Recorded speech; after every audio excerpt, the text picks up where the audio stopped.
Now let's move into our third and final topic, our Obi-Wan Kenobi trailer breakdown. I haven't seen a lot of general buzz about it. It's kind of weird. I I haven't. know. Weird.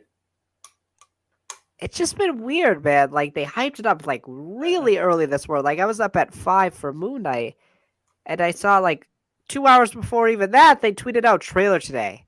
It's like okay. Yeah.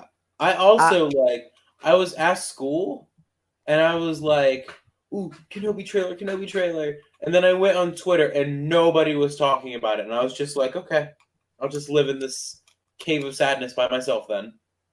yeah, yeah. It was really, really interesting. So, Alex, what did you think overall about the trailer? It didn't reveal too much, but showed enough. Got the premise of the story. Vader is hunting this man down.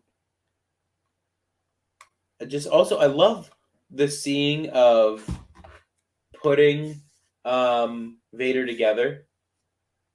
Oh, yes, I mentioned this in my breakdown of the trailer. I said, usually when they reveal Vader in a trailer, it's him breathing, it's him in the back. It's like him physically there. This one is like a very new and unique way to tease Vader.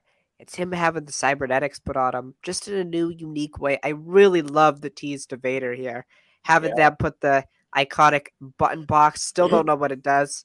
Um, it's obviously his breathing apparatus kind of controls that, but yeah, a very unique way to set up Vader, and obviously Reva saying, "You can't run, Kenobi. You can't hide from him."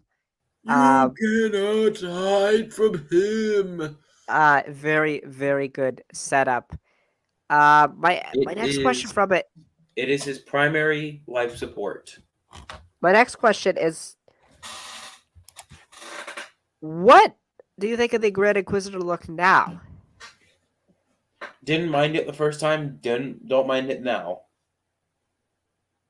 Yeah, I still don't mind it. I will say, like, when you look at Tatooine and juxtapose it to his face, it just looked really jarring because he's like really pale, just It's extremely. it's how it was in the show. So Yeah, yeah, I but don't mind it. Like, it looks fine to me.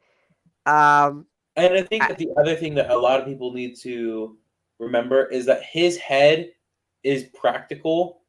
Almost everything in here is practical. You got to think they're on TV show budget. Like, think about how expensive it would be to have him as the main, basically the main villain or one of the main right, villains, and to have to constantly CGI his head on top of having to CGI almost every other main character. It's a thing that right. honestly, if they had to sacrifice his head not being this tall, Yep. small gripe. Yeah, Small I gripe. get it. It's the same thing for me with the thing about his head. Same thing with me about the Ahsoka uh, Montrals not being long enough. Yeah. Yeah, it's just, it's hard to take a character from animation and make him Yeah, exactly like they look in live action. As long as you get the feeling of that character and how they work in the story, uh, that, yeah, you know, exactly, it just exactly. works. Wow, that's interesting there. I just got done reading those plot leaks. Interesting. But yeah. I tend to agree. It's just it's hard to get those characters from animation translate into live action. Today, I don't know if you watched it. Did you watch the gallery for the Book of Boba Fett? I have like 20 minutes left on it. I loved it. Listen, man, it was so just how they did Cad Bane. That was a person in a suit. None of it was CGI'd at all. Yeah. So, You know what I did see, and I kept. Oh my god! I messaged my friends about it. Mark Hamill sitting down with the fake legs. yeah, Oh my god, bro! I legit said it made me want to throw up looking at it. yeah, It yeah, looks so ugly. yeah, I'm so. I mean, they definitely went back and CGI'd his legs, but still, I mean, yeah, it looked like the legs were like folded inward, and it looked like his legs were coming up from where his his belly button would be. Oh god. Yeah. So to get back to Kenobi, Obi-Wan in this trailer still seems to be bent on the idea that he has to train Luke, right? When the bones Um, live, he must be trained. when the time is right, of course. And this obviously is different than Obi-Wan in A New Hope, who kind of has seemed to, no pun intended, lost hope. Um, or I should say that he's not hopeless. It's just kind of like he's become more hermity. Um, and it's like until like everything goes to hell that it's like, yeah, I got to train Luke now. Um, it seems like he kind of doesn't want to do it until he has to. Yeah. Uh, Here though he seems very bent on it, and it seems like Owen, very similarly to that conversation they have in the comics, is like, nope, absolutely not. After And what you did to, yeah, and I think I was telling my friend, I was like, I think this actually could be. I don't think it was, but I was like, it's pretty similar to their conversation in the comics. Which yeah, you, I don't which, think it. I don't think it's a retcon. Maybe it's just no, I think it's a thing. They've had that conversation probably multiple times multiple times, right? Obi-Wan's persisted on it. Owen's persistently against. going back to Kenobi, like, no, you cannot train him at all. Yeah, I thought that was interesting. A lot of Inquisitor stuff. They're gonna be, people think that they're not gonna be really heavily involved until Vader comes in, but based off of leaks and stuff, I won't go into too much detail. They're involved in the whole show. oh Like basically the whole show, they play a big role. Obviously, we saw Purge Troopers from yeah, Fallen Order. Obviously, we see Nur. Um, so yeah. um, yeah, I'm really excited for the Inquisitors. They look good. They look menacing, frightening. Um, and it just works for the story that they would be after Kenobi as You well. know It's almost what's like a competition between them and Vader. Who finds them first? you want to know what's crazy? Star Wars has been owned by Disney since 2012. 10 years. Yep. And this will be our first ever project that will have a normal blue and a normal red lightsaber on screen.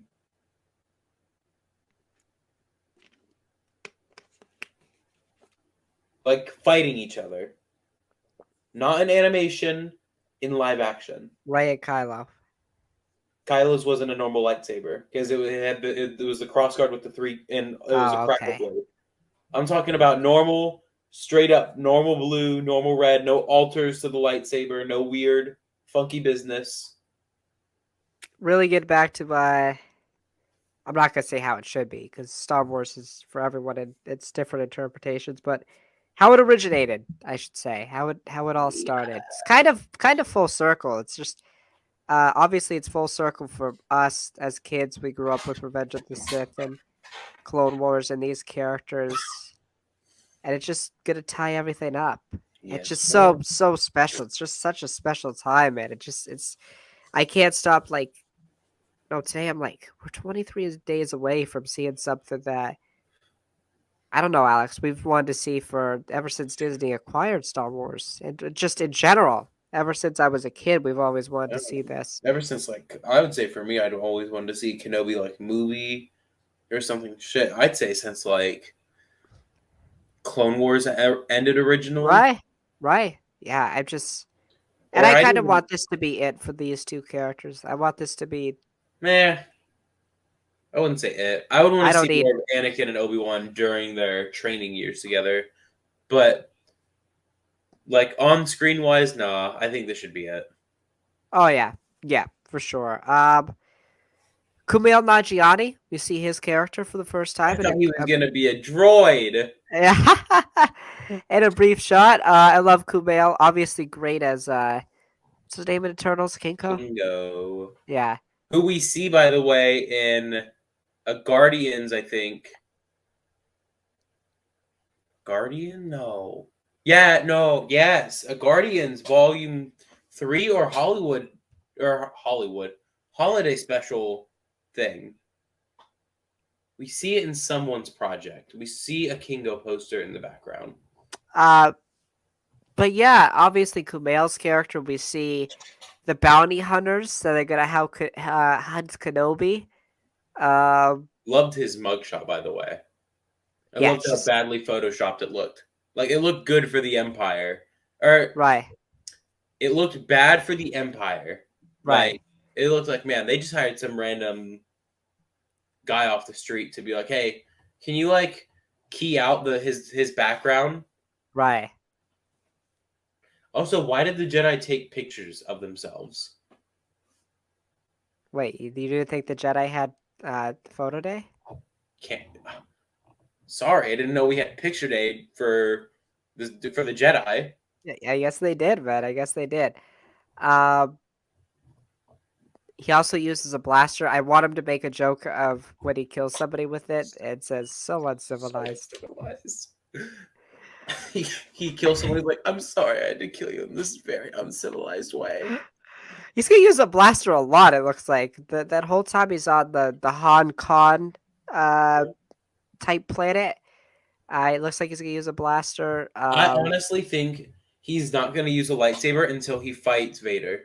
Yeah, like even when he confronts Riva, Yeah, not I gonna mean, use a we lightsaber. even like we know that people like Ahsoka can defeat Inquisitors without weapons. I don't even think Kenobi's gonna defeat. I think he's just gonna flee. He's just gotta keep running. His goal is to just keep moving. My Like question still to this day, since we know Vader's so involved in the plot, how does Kenobi still go another like 9 years on Tatooine and encounters Maul in a few years? correct. Do You you think think that'd be by the pretty big? Like Palpatine, like sensing that Maul's dead. yeah? And you'd also have to feel like Vader would have to be telling Palpatine about his search for Kenobi. Right. Because I don't think that line in Rebels where he's like, perhaps if he lives. Do you think he tells Palpatine about his search for Obi-Wan? Palpatine has to know. He has to. But if that's the case, why would he ask Vader if he lives? Why would he still be searching for him? Maybe it's in a context of like, oh, maybe he's died somehow. Right. I've heard people who know some things about the show just say that there's a lot of care and thought that went into those lines in A New Hope and Rebels. So I'm not too worried about that. I'm Oh yeah. curious to see how they play out. Overall, like I agree. I thought this trailer was very good. I saw a lot of people say, "Ugh, whatever." I'm like, nah, this was good. Like it established again the Inquisitors are going to play a big role. Really excited to see that. Establish the Um, plot, and that was the big thing for me. I didn't need the big money shot of Vader and Kenobi standoff. No, didn't the need it. Inquisitors, man. Uh, I'm, as much as I'm excited for Kenobi and Ewan McGregor and Hayden Christensen as Vader slash Anakin, I'm really excited to see what they can do with the Inquisitors in live action. Yeah, I think there's some good moments with them in Rebels. I think we would agree that once they stray from the Grand Inquisitor, they're kind of bland and yeah, generic. So I'm curious to see, especially what they do with Riva. Um, yeah. I think She's she's going to be really a big star intriguing. from this show. Yeah, it's also interesting that she's the only one that doesn't primarily go by their Inquisitor name. She goes It has by been her confirmed name. she's the third sister, though. Yes, she is the third sister, but she doesn't go by it. She goes by Reva. So I wonder what that's all about. I agree. I agree. Yeah, I thought it was a really good trailer. Short still, but I Yeah, don't need a 2.5 minute trailer. So, uh, agreed. got anything else for Kenobi? Nope, May 27th can't come fast enough. No, we'll Where be was my Andor trailer? uh celebration. It's not even a panel at Celebration. I know, but who knows what's happening. So yeah, that's gonna do it for our Kenobi trailer breakdown.